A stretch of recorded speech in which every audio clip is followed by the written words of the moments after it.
טוב, מה קורה אחים שלי? אני מתאר לעצמי שהתעוררתם בבוקר וגם אתם נתקלתם בזה שזה אלמוני, או כמו שכתוב בתקשורת, צעיר מירושלים עשה גרפיטי על הכותל ועל בית כנסת וכתב שם יש שואה בעזה.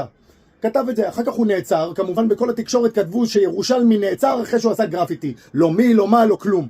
שהוא עמד מול שופט ושוחרר, כמובן שחררו אותו, בית משפט שחרר אותו, כי אם זה היה גרפיטי באל-אקצא לא היינו שומעים ממנו יותר, אבל על הכותל מותר.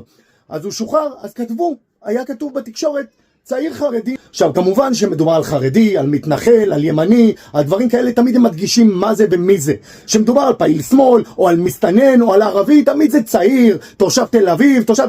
הרי החרטה שלהם והערבוב שלהם והמכבסת מילים שלהם ידועה לכולנו.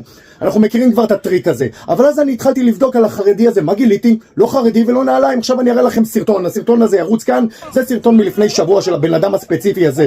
כמו שאתם יכולים לראות, חילוני לחלוטין, פעיל שמאל, שמשתתף בהפגנה של עומדים ביחד בדיזינגוף, ומשחית שלט של אחד החללים שנפל, של חייל שנפל בעזה.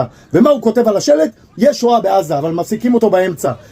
אולי מדובר על בן אדם שהוא בא ממשפחה חרדית, אבל הוא לא חרדי. אבל התקשורת, מה אכפת לה? אתם חושבים שהם לא ידעו את זה? הם ידעו את זה. אבל אם אפשר להסית נגד החרדים, או נגד הימנים, או נגד מתנחלים, למה לא? החרטה שלהם ברורה על כולם, איך ההנדסת מוחות שלהם עובדת, איך הרעלת בארות שלהם עובדת, ואחר כך הם קוראים לאנשים כמוני מכונת הרעל. תקשורת רואים לכם, ואף אחד כבר לא מאמין לכם.